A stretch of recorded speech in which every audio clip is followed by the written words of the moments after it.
Li estem oferint una producció perfecta, boles de billar. Això no existeix. I si no és al mercat, on acaben els caquis imperfectes però aptes per al consum?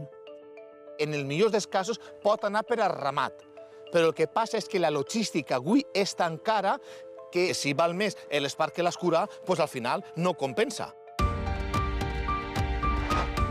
Però no només passa amb el caqui, sinó que este problema afecta a tot el camp valencià, que entre les plagues i el rebuig comercial... Podríem parlar d'unes 450.000 tones, que això, en xifres econòmiques, es traduiria en més de 156 milions d'euros, però que va increixent perquè afecta a productes molt importants en la comunitat valenciana, com són els cítrics, taronges, mandarines, com és l'arròs, com són les ametlles.